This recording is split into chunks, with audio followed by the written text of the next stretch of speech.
Hello everyone, it's Lauren.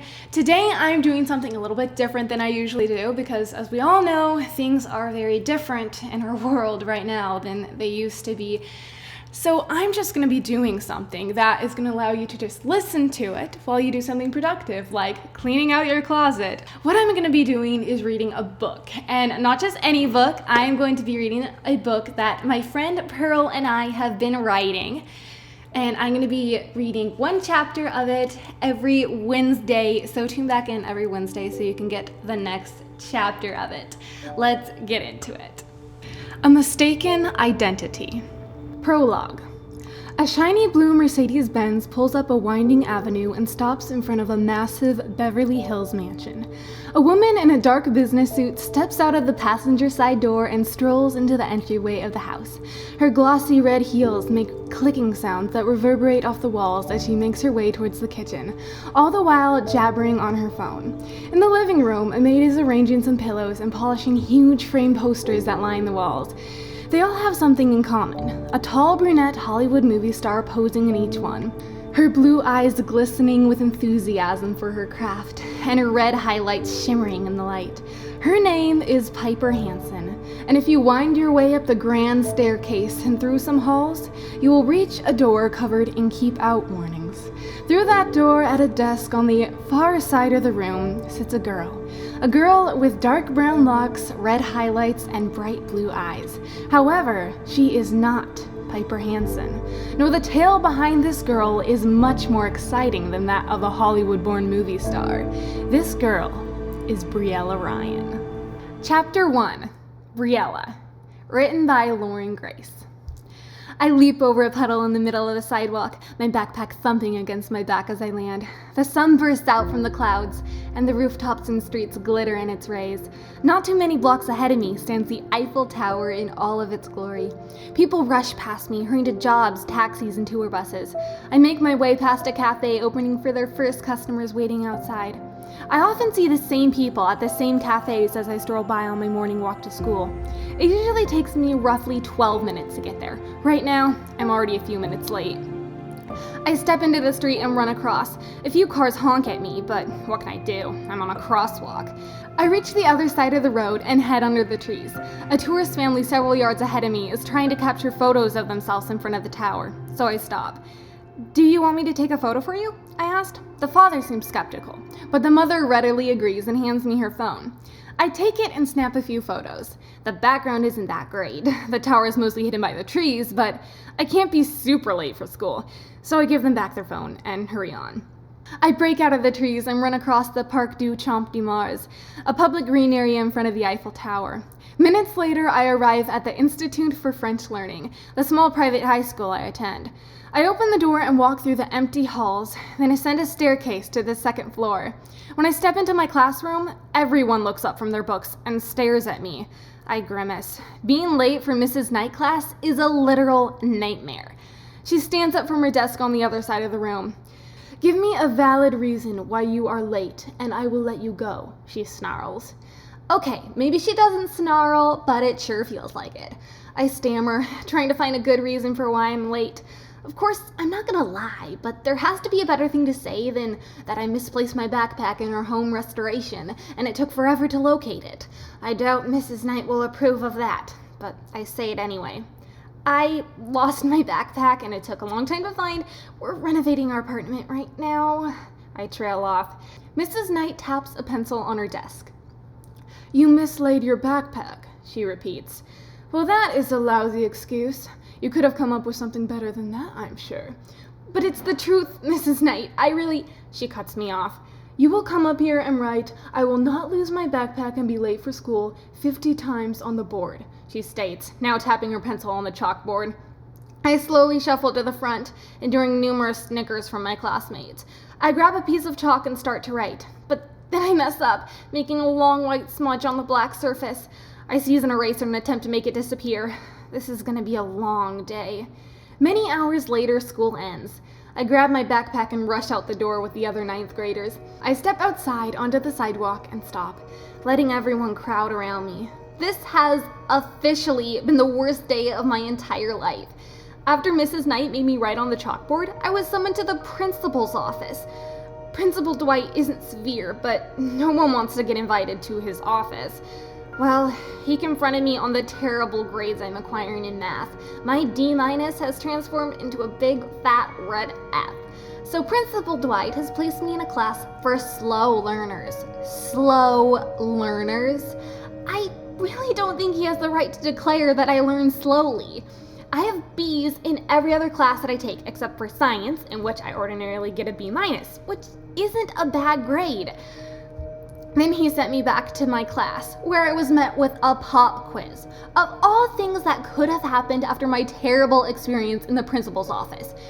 And even worse, I'm pretty sure I flunked it. So that is why this is the worst day of my life. I know that hate is a strong word, but there is really no other word for my emotions against school. I am now one of the last people standing outside of my school. I start walking home, then running. Have you ever had a moment where everything, your whole world, every single emotion that you could have at once comes crashing down at you? Well, that's what I feel like as I run along the sidewalk back to the Eiffel Tower. Suddenly it's pouring down rain, and I'm getting soaked. My light blue sweatshirt is not made for this kind of weather. My mom is always chastising me for forgetting to wear my coat when I go outside, since it seems to always be raining. I'm almost in my family's apartment when a car drives through a puddle in the middle of the road and drenches me. I stop and stand there, looking up at the Eiffel Tower, wondering if this day could get any worse, when someone taps me on the shoulder. I spin around, and there stands my best friend, Isabel. I smile weakly as she inspects the mess I must look like. "You look disastrous," she states. Yep, I was expecting that, but it still hurts. "Follow me," she suddenly says and dashes off down the street. I have to full out race after her. She stops next to a building with a ton of reporters outside of it. I see video cameras, notepads, microphones, smartphones, and every other reporting thing imaginable. I stop and gawk at them, but Isabel is on the other side of them, beckoning to me. I slide behind all the reporters, try not to be seen by them, and reach Isabel. She takes me down an alley to the back of the building and starts climbing a fire ladder. I frantically climb after her. This can't be a good idea. I almost slip on the water-covered rails as I follow Isabel. I watch her open a third-story window and climb in. If I fall now, I'm for sure gonna die, splat on the ground of a dark alleyway in Paris, France. I grab the rung above me and pull myself up to the window. I put my feet on the sill and carefully slide in. I drop to the floor, gasping for the air I had forgotten to breathe in the moments before. When I catch my breath, I reprimand Isabel. "What do you think you're doing?" I say. "We could have dropped to our deaths." She puts a finger to her lips, and I look out from our hiding spot behind a few dress racks. Fashion designers are everywhere, and models are getting their hair and makeup done in the most fabulous fashions. I'm stunned speechless. "Where are we?" I whisper. Isabel just smiles and points to a wall on the far side of the room. In big, bold, pink letters are painted the words Paris Fashion Week. We're at Paris Fashion Week. Behind the scenes, too. I stare at Isabel and whisper, "Why are we here?" "Well, I thought since you're so into fashion that you'd like to see what it's like to be a fashion designer or model. You could totally be a model," she whispers back. I smile at her compliment. But we aren't supposed to be here, and that makes me uneasy. And I am not going back the way we came in. "We're going to go this way," I hear Isabel say. She steals across the room, hiding behind boxes, clothing racks, and anything else she can find. She reaches the doorway and beckons for me to follow. So I do. I sneak behind a long rack of dresses, and suddenly they have pulled apart. A woman with a few pins in her mouth and a measuring tape around her neck stares at me. She pulls the pins out of her mouth and sticks them in a pincushion, then slides her glasses onto her face as if she can't believe that a girl is hiding behind her runway-ready clothes. I cringe, anticipating the worst, whatever that could be. But then she smiles and winks. "Don't fret, Piper, I won't give you away," she says, and then scans my extremely messy clothes. She walks around the rack and grabs my wrist, pulling me after her. I follow her, and we weave behind precisely the same things Isabel had. I can't see her anymore, but there she is, behind that box. She looks at me quizzically. I shrug. I don't know what's going on any more than she does. This woman just called me Piper. Is that a thing or a name of someone? The designer pulls me out the door and down a barely lit hallway. She opens another door with the title Piper Hansen written across it. Okay, so she thinks I'm someone else. We step inside. It's just like the room we came from, but on a smaller scale. There are racks of clothes that line one of the walls. The designer lets go of my wrist and starts going through them. She rolls out a bright pink sequin skirt and a black shirt with ruffles all over it, off of the shelf, and hands it to me. Put these on and I'll send you a hair and makeup stylist. She walks out of the room, gently closing the door behind her. I put the clothes on, not knowing what else to do, and then sit down and wait. A few minutes later, 2 women rush in. One of them starts pulling things off the racks. The other starts unpacking makeup and hair tools from a case. She grabs a brush and frantically starts brushing my hair. "You're needed down on the main floor in 20 minutes, she cries. What? I'm needed on the main floor? For what? A million questions are running through my head, but I force myself to stay quiet. 15 minutes later, I have a full face of makeup and my hair is done up in a fancy kind of bun with braids and pearls. It's pretty marvelous for a girl who has never been to a salon before, but I really can't enjoy it. I'm too worried about what might happen next. I see a pile of papers in front of me, and so I pick them up and flip through them. It's a speech. My mind goes numb. Am I going to have to deliver a statement that I don't even know? I look down at my hands as the woman does the very finishing touches on my makeup. They're shaking. A few seconds later, the other woman, a fashion stylist I assume, comes up and hands me a dress. I start putting it on as she instructs me to. It's a blue dress with paint-like splatter marks all over it. And the skirt goes below my knees, which is a relief. In this kind of environment, you never know what kind of immodest clothes they could give you. The woman laces up the super high heels that remind me of pointe shoes in ballet. I stand up and almost fall over.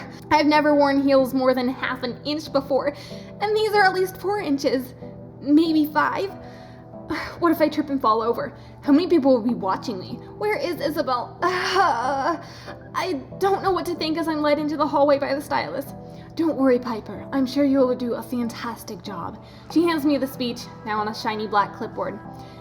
At least I can read the speech and not improv.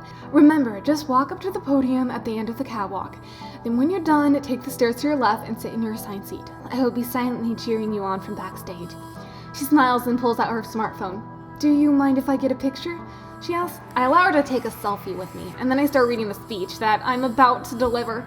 But it's hard trying to read when you've never walked in super high heels before. I smile weakly as I lurch past people with clipboards and headsets as the stylist leads me to apparently a catwalk. So that is the first chapter of A Mistaken Identity. I will read the next chapter to you guys next Wednesday, so stay tuned for that. Also, I will have my regular video on Friday, so make sure to watch that too. If you have not watched my last video, then click up here, and if you have not already subscribed to me, please do. Stay safe, stay healthy, and have a great week.